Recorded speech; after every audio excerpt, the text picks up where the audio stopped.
আপনি মৌলবাদী হিসাবে মৌলবাদী বলে কাকে মিন করতে চান? কে মৌলবাদী? হিন্দু মৌলবাদী, খ্রিস্টান মৌলবাদী, বৌদ্ধ মৌলবাদী, না মুসলিম মৌলবাদী? ইসলামী মৌলবাদ জিন্দাবাদ, জিন্দাবাদ। ইসলামী মৌলবাদ জিন্দাবাদ, জিন্দাবাদ। ইসলামী মৌলবাদ জিন্দাবাদ, জিন্দাবাদ। আমরা ইসলামী মৌলবাদী বিশ্বাসী। আমি মুসলমান, আমার মূল ঠিক আছে। আমি মূলকে বাদ দিয়ে রাজনীতি করতে পারি না। 92% মুসলমানদের দেশে ইসলামী মূল্যবোধকে বাদ দিয়ে, ইসলামী মূল্যবোধকে বাদ দিয়ে কেউ কোনোদিন রাজনীতি করতে পারে নাই, পারবে না ইনশাআল্লাহ।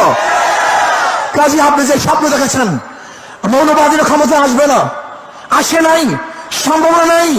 আর আমি উল্টো দেখছি ইনশাআল্লাহ আগামী বাংলাদেশ ইসলামী মৌলবাদীদের বাংলাদেশ, আগামী বাংলাদেশ কোরআন সুন্নাহর বাংলাদেশ, আগামী বাংলাদেশ এদেশের স্বাধীনতাকামী মানুষের বাংলাদেশ, আগামী বাংলাদেশ ধর্মীয় ব্যক্তিত্ব বাংলাদেশ, আগামী বাংলাদেশ সাম্য, মানবিক মর্যাদা এবং ন্যায় বিচার প্রতিষ্ঠিত বাংলাদেশ।